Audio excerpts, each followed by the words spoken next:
Hola, bienvenidos a La Escritura no puede ser quebrantada. Mi nombre es Josep Manel Suárez Pellicer y a continuación, Dios mediante, me dispongo a exponerles qué es el Textus Receptus, su historia y su grado de fiabilidad. Empecemos con una breve oración. Señor, Padre bondadoso, ponemos ante ti nuestras vidas, nuestras inquietudes y te damos gracias por disponer de tu palabra en nuestras lenguas. Te rogamos, por favor, que nos ayudes a comprenderte mejor, a confiar en ti y a dar testimonio de ti siempre para tu gloria, y que mis palabras puedan ser de edificación para tu iglesia. En el nombre de Jesucristo, con el Espíritu Santo. Amén. Bien, el textus receptus, o texto recibido en castellano, es el texto impreso del Nuevo Testamento en su griego original, el cual fue la base de las traducciones a las lenguas vernáculas en la época de la Reforma como en la Edad Antigua, como por ejemplo el gótico, el copto, el latín, el siríaco o como variante del arameo, etc. En la presente imagen vemos la portada de la primera traducción completa de las Sagradas Escrituras, la Biblia, hecha por el siervo del Señor Casiodoro de Reina en 1569. Como les comentaba, es el texto impreso, el cual recoge los escritos que por siglos la Iglesia ha conservado y utilizado y venerado como la palabra del Señor. En griego, que es como el Señor inspiró y sus santos hombres escogidos los registraron, siendo los mismos apóstoles o sus alegados, como podrían ser Lucas, Marcos, etc. Pero este texto se ha puesto en duda últimamente, en las últimas décadas, incluso a mediados del siglo XIX.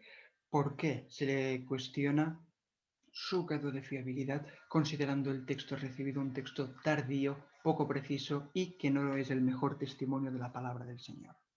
Observemos su historia. Como mínimo, desde el siglo IV en adelante ya tenemos manuscritos con lecturas que encajan muy bien con el Textus Receptus. Dicho texto se originó, pues, o mejor dicho, los testimonios que se nos han conservado tienen su origen en la parte oriental del Mediterráneo. Dicha parte era la que estaba en su día dominada por el conocido como Imperio Bizantino, o mejor llamado Imperio Romano de Oriente, dado que bizantino es un término que se usa en la historiografía de siglos posteriores. ¿Y por qué en el Imperio Bizantino?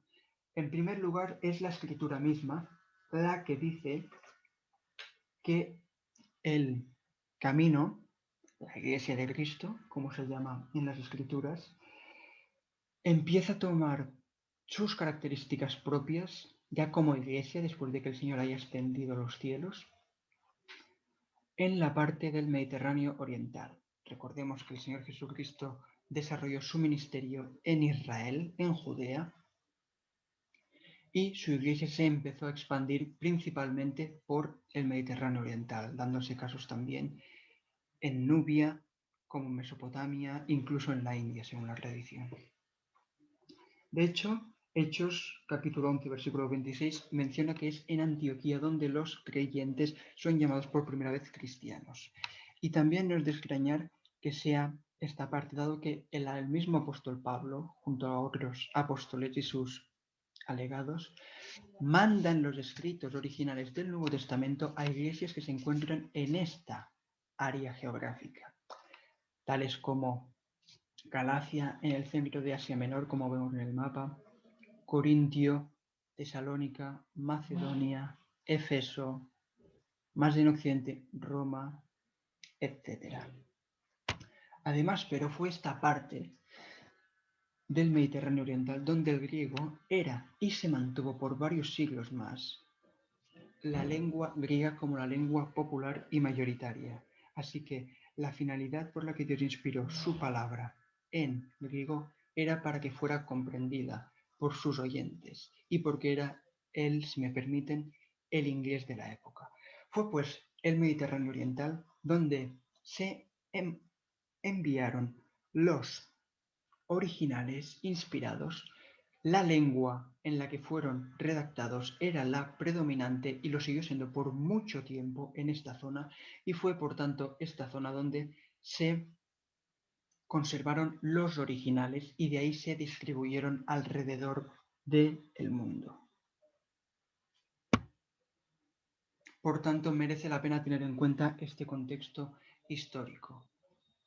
La escritura da testimonio de que son mandados en esa parte, y el contexto cultural nos enseña que es la lengua predominante la que favoreció y facilitó su conservación lo más exactamente posible. En Occidente y en otras partes también se conservaron bien las escrituras. No obstante, ahí ya habían otras lenguas, con lo cual las primeras traducciones surgen en esas zonas. Así que ya no tenemos manuscritos griegos, sino tenemos manuscritos latinos, coptos, siríacos, que es como se conoce la Peshitta, etcétera, etcétera, etcétera.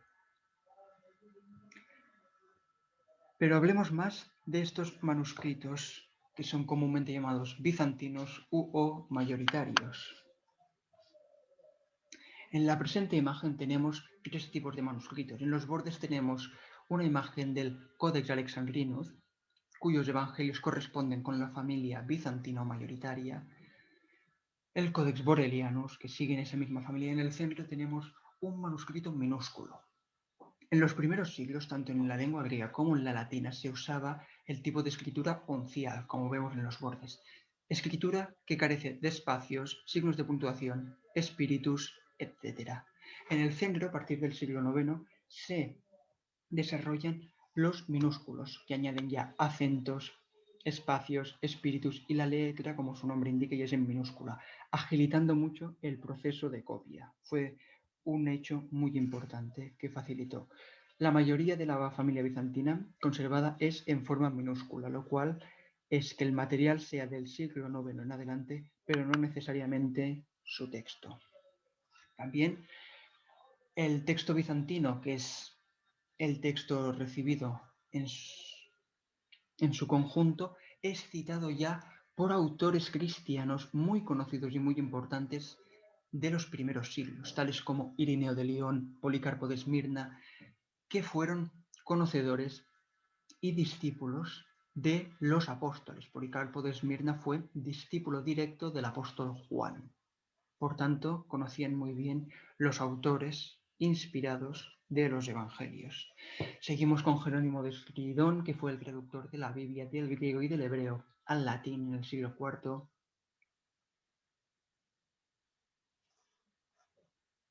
Juan Crisóstomo, que lo citó muchísimo, y en un término menor tenemos a Ulfilas, el cual fue un hereje arriano, el cual no reconocía la divinidad de Cristo, pero que aún así tradujo las escrituras para la tribu germánica goda, y podemos reconocer que es de esta familia textual, la bizantina, y por ende el texto recibido. A pesar de su herejía, se mantuvo bastante fiel al texto original, la cual cosa merece esa resaltación.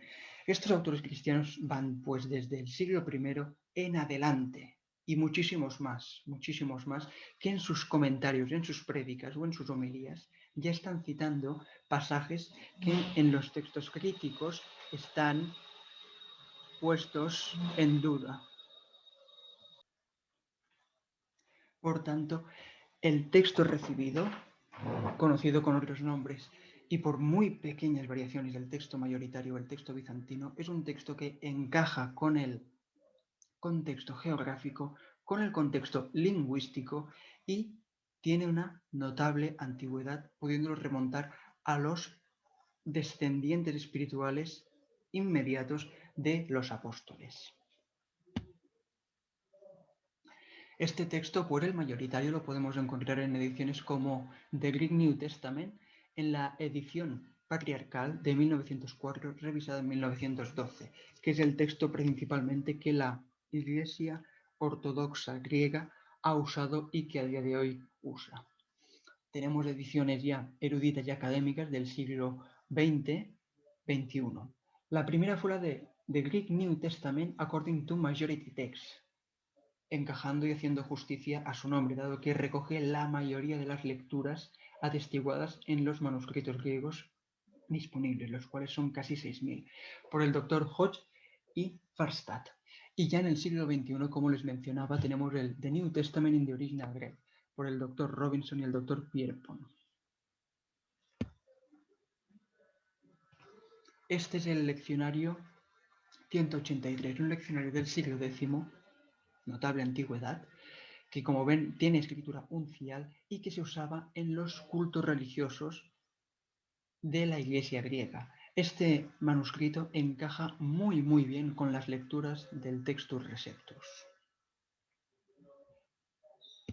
Así pues, podemos decir que el texto mayoritario, del cual surge el texto recibido, va alrededor del 80-95% de las lecturas que encontremos hoy en día en los manuscritos griegos que nos han llegado o sin tener en cuenta las muchas citas y referencias y alusiones que han hecho cristianos de hace ya muchos siglos, desde los siglos primeros de la era cristiana, lo cual merece una credibilidad. Será pues de este texto mayoritario que les hablo que va a surgir el texto recibido, que será impreso. Esta es pues la primera edición que aparece, en 1516, publicada en Suiza, la ciudad de Basilea, el 1 de marzo de 1516. No tenía el nombre de Textus Receptus, tenía el nombre de Novum Instrumentum Omne, en latín, dado que el latín era, por así decirlo, el inglés de la época, de la mano del doctor Erasmo de Rotterdam, del cual hablaremos más adelante. Entonces, en el principio mencionaba que en Occidente había lenguas distintas al griego, tales como el latín, y con el avance de los siglos ya las lenguas vernáculas, como el alemán, el francés, el inglés, el castellano, catalán, el occitano, el italiano, etc. ¿Cómo pues llegó el texto en griego a Occidente?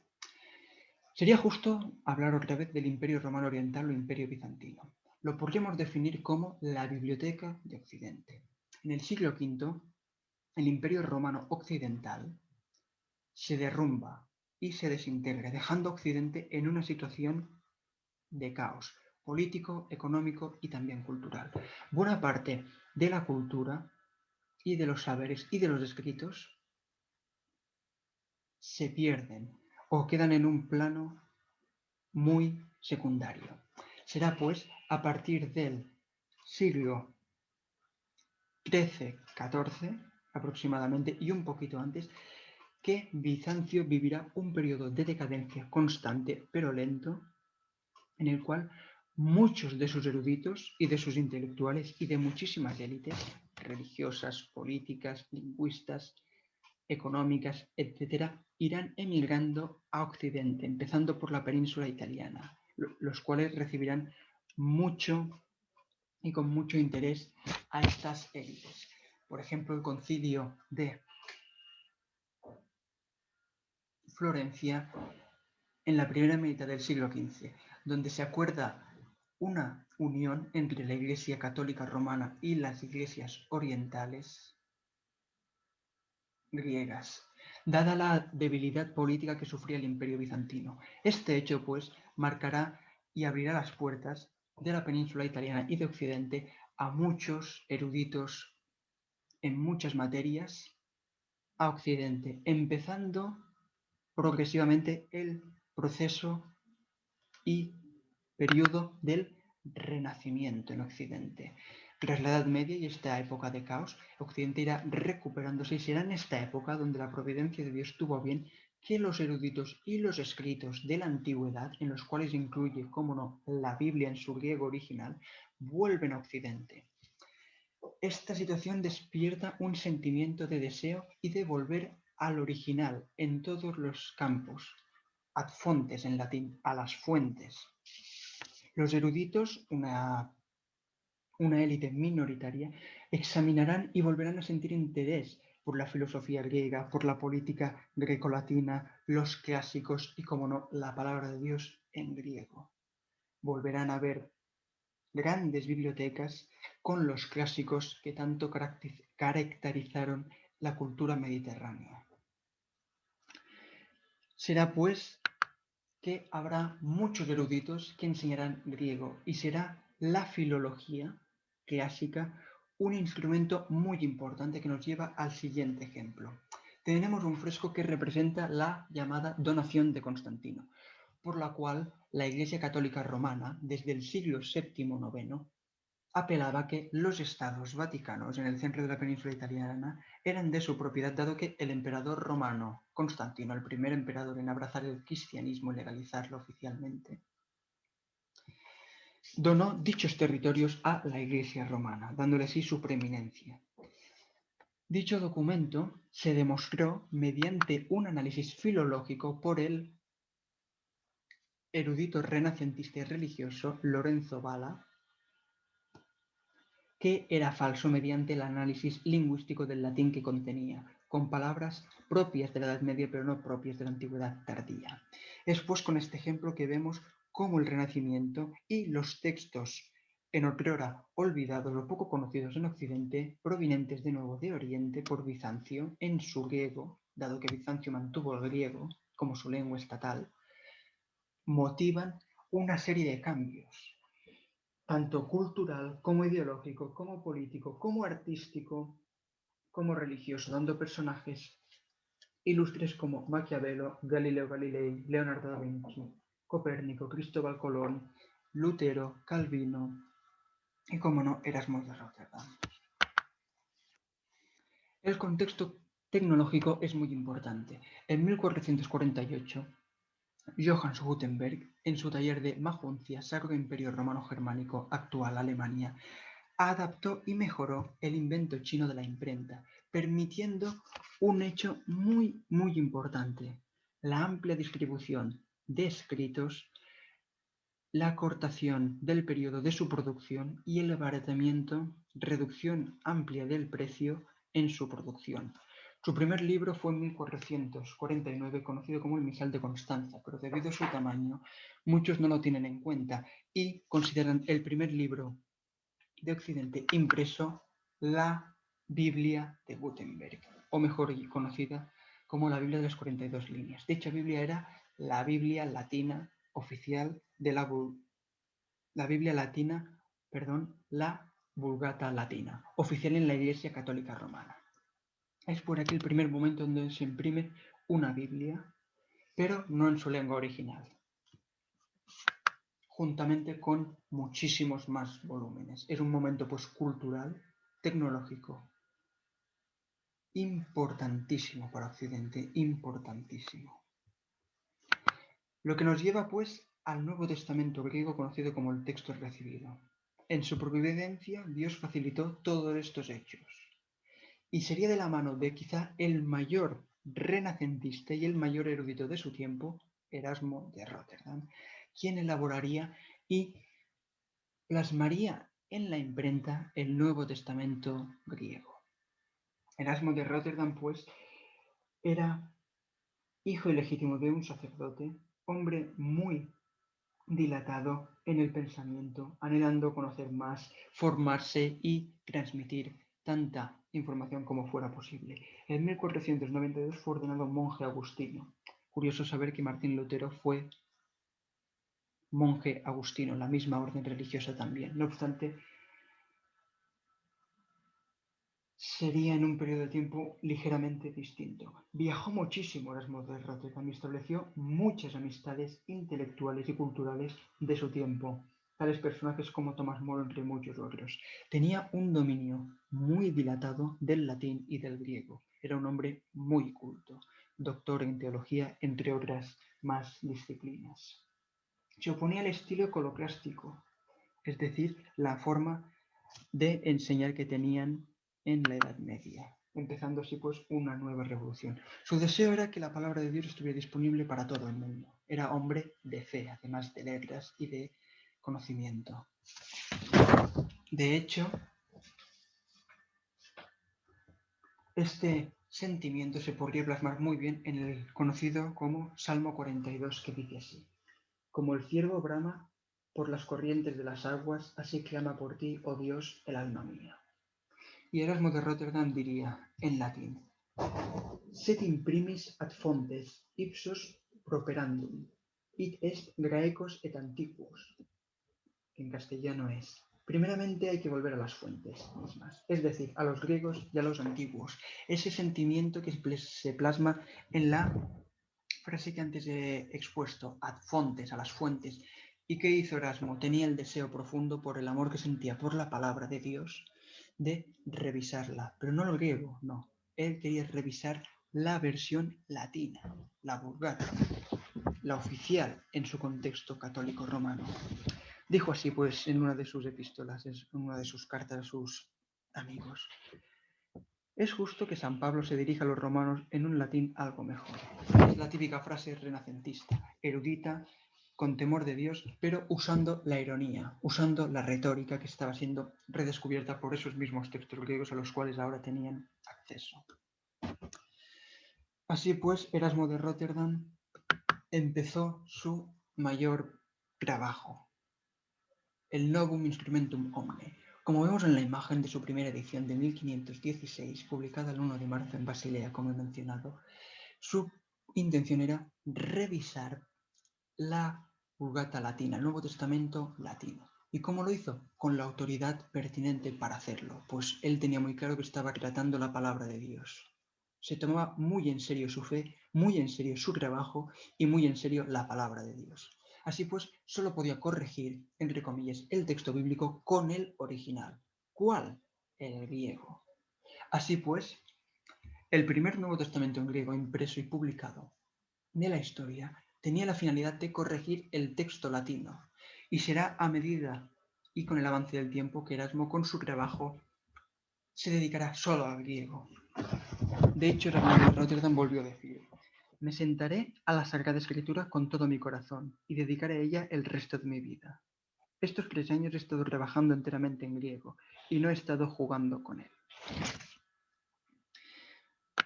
Así pues, por encargo de su editor, Johann Froben, en 1514 empezó la edición del Novum Instrumentum Omne, la cual aparecería apenas 2 años después. Muchos críticos, aquí empieza el debate, alegan de que Erasmo de Rotterdam hizo un trabajo muy precario, usando solo 6 o 7 manuscritos griegos, los cuales databan del siglo XII en adelante, y con muchas prisas. Algunos de los manuscritos que él usó, como vemos, son minúsculos. A la verdad, pues, sabemos que Erasmo de Rotterdam no hizo un trabajo chapucero, si me permiten la expresión. Como vemos en uno de los manuscritos que él usó, en los bordes, escribió cantidad de notas, de examinaciones, de estudios, dedicó mucho tiempo a su trabajo, tenía un amplio conocimiento del griego y un profundo respeto por la palabra de Dios que él sabía que estaba editando por medio de la imprenta. Así pues, debemos decir que desde 1507 ya estaba trabajando en el griego del Nuevo Testamento, ya estaba examinando ediciones y manuscritos griegos, ya estaba cotejando las escrituras, ya estaba tomando apuntes, ya estaba examinando el proyecto que empezaría a materializar en 1514. Por tanto, no fueron apenas 2 años, fueron muchos años. Editó muchísimas ediciones escritas de los primeros cristianos primitivos, como Irineo de León, Orígenes, Policarpo de Esmirna,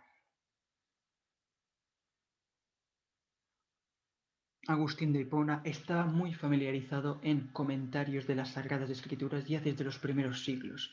Él era sacerdote, doctor en teología, experto en griego y latín, por tanto era un hombre que sabía muy bien de lo que hablaba. Y como vemos en esta evidencia, de su propio puño y letra trabajó arduamente. Pero además, no solo cotejó los 6 o 7 manuscritos que nos comentan. Su gran cantidad de amistades alrededor de Europa, además de sus viajes, le permitieron tener acceso a muchísimas más fuentes y a diferentes manuscritos, lo que le permitieron una amplia visión muy dilatada. Así que no es justo decir que solo tuvo acceso a unos pocos manuscritos tardíos, porque también recordemos que un manuscrito sea del siglo XII no necesariamente implica que su lectura sea del siglo XII, sino que perfectamente puede ser del siglo I o II. Así pues, zanjando ese aspecto, Erasmo de Róterdam realizó muy bien su trabajo. Fue una edición muy erudita, muy crítica y muy respetuosa. Además, que encontró muy pocos cambios. Lo que nos lleva al siguiente aspecto. Cuando Erasmo de Róterdam publicó el Novum Instrumentum Omne, no fue el primero, pero en haberlo impreso, fue el primero en publicarlo. El primer hombre en la historia en imprimir el Nuevo Testamento en griego fue el cardenal español Jiménez de Cisneros, hombre de Estado, ejerció la regencia tras la muerte de la reina castellana Isabel la Católica y tras la muerte del rey aragonés Fernando el Católico, a su vez.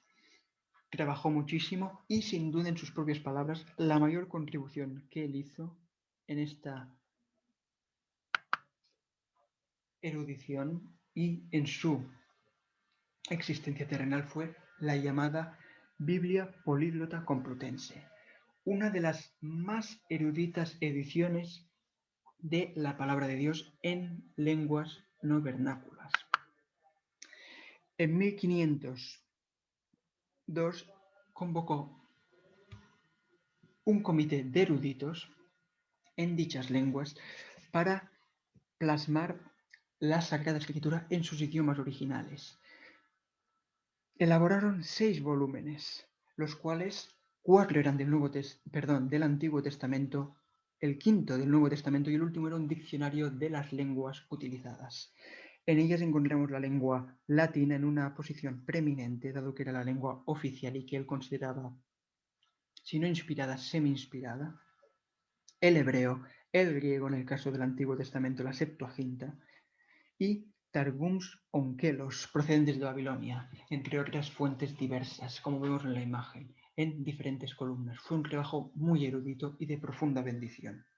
No obstante, al pedir autorización a Roma, León X se la concedió para publicarla, pero no fue hasta 1520 y hasta 1522 que tuvo una amplia difusión de su gran erudición, la cual ya no vería en vida, la vería impresa, pero no publicada. Por eso debemos recordar que fue Erasmo de Róterdam el primero en publicarla. Así pues, ¿debemos entender que el texto recibido fue una edición solo de Erasmo de Róterdam? No, en absoluto. Si usted tiene una Biblia que se basa en el texto recibido, puede descansar en que tiene una de las Biblias más revisadas y más cuidadas de la historia, además de tener las lecturas más antiguas y, a mi humilde opinión, las lecturas que Dios inspiró por medio de su Espíritu Santo a sus escritores humanos. En la imagen vemos algunas portadas de diferentes Nuevos Testamentos en griego que surgieron posteriormente.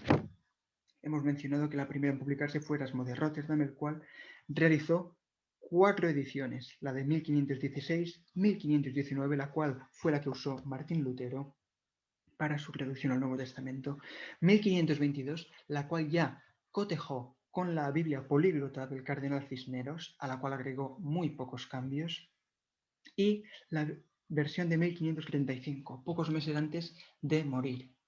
Así vemos cuál involucrado estuvo con su proyecto.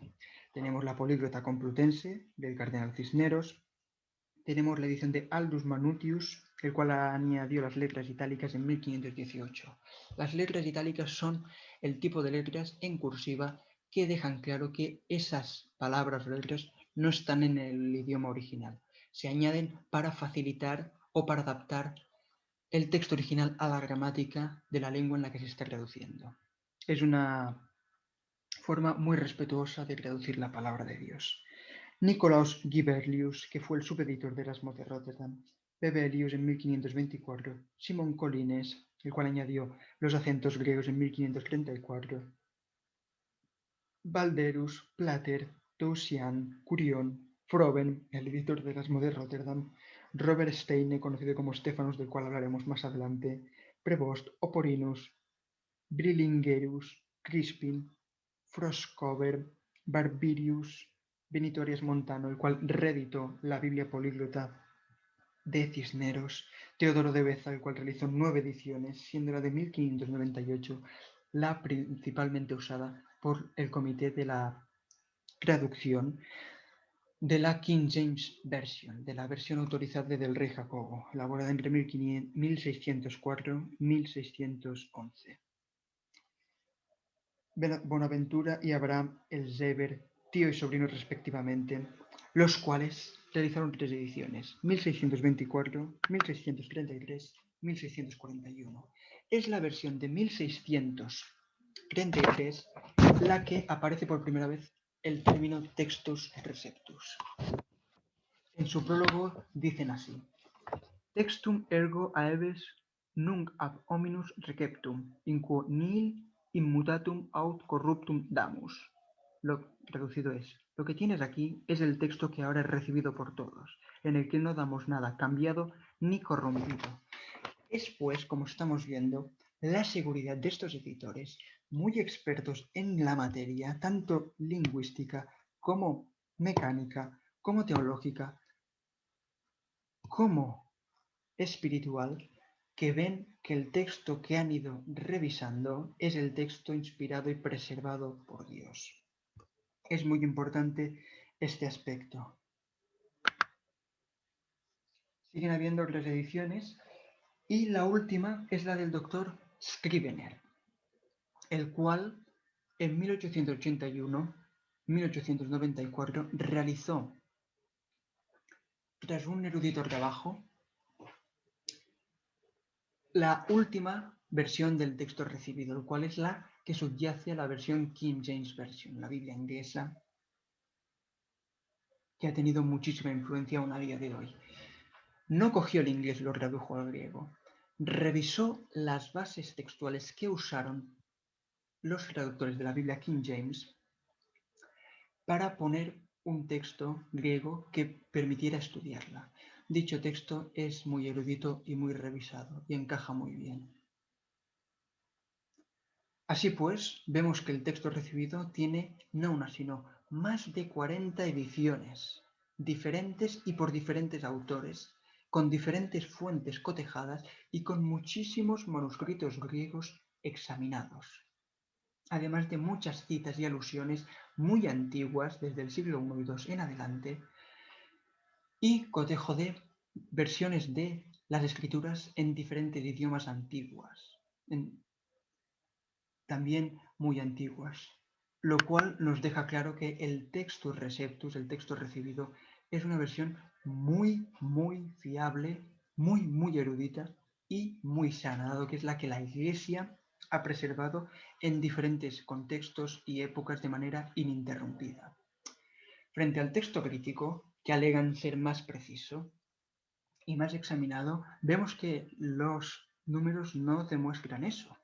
Tenemos más de 40 ediciones del texto recibido por diferentes autores, en diferentes periodos de la historia, con diferentes fuentes. Mientras que el texto crítico, principalmente las versiones de Nestle Aland, las más actuales, llegan a las 28 ediciones, y si adjuntamos los trabajos de los doctores Westcott y Hort, el conde Tischendorf, entre otros, difícilmente llegan al número de las ediciones y revisiones que vemos que tiene el texto recibido, la cual cosa deja que pensar y merece la pena seguir examinando este tema, dado que a veces las cosas no son como parecen en un primer momento. En la presente imagen tenemos una de las ediciones del texto recibido más populares. Es la edición de Stéphanos, la de 1550, conocida como la Editio Regia, la edición real, dado que Enrique II de Borbón, rey de Francia, le permitió obtener acceso a su biblioteca, del cual obtuvo muchas más fuentes, con un aparato crítico muy amplio, como vemos en los bordes, en las partes inferiores de las páginas. Fue el primer aparato crítico, el cual mantuvo muy pocas diferencias, dado que Stéphanos cogió el texto de Erasmo de Rotterdam, si no recuerdo mal su tercera edición, la examinó con diversas fuentes, entre ellas la Biblia Políglota Complutense de Cisneros y varios manuscritos más, en total más de 16 fuentes consultadas aproximadamente, y solo agregó 50 cambios al texto de Erasmo de Róterdam, añadiendo alguna variante que él consideraba significativa, las cuales son principalmente gramaticales, siendo muy pocas destacables y prácticamente ninguna que afecte el texto. No obstante, esa edición carecía del versículo 36 del capítulo 17 de Lucas, si mal no recuerdo, que agregaría en su posterior edición, la de 1551, la cual fue la primera edición bíblica de la historia en agregar el número de los versículos en los bordes de las páginas. Así pues, tras este viaje por la historia del texto recibido, me he dispuesto a demostrar que el texto recibido es una fuente antigua, fiable, sana, acorde a la palabra de Dios, que el pueblo de Dios ha mantenido desde que la recibió desde los santos apóstoles y sus alegados, que ha preservado, que ha mantenido en su lengua y que ha ido extendiendo y que ha sido revisada siempre con reverencia, pero con sentido de la verdad hasta nuestros días. En la imagen expongo la edición de las Sagradas Escrituras en sus lenguas originales, edición que publica a día de hoy la Sociedad Bíblica Trinitaria Inglesa, The Trinitarian Social Bible, fundada en 1831, los cuales utilizan versiones muy eruditas de las Escrituras, las cuales difunden,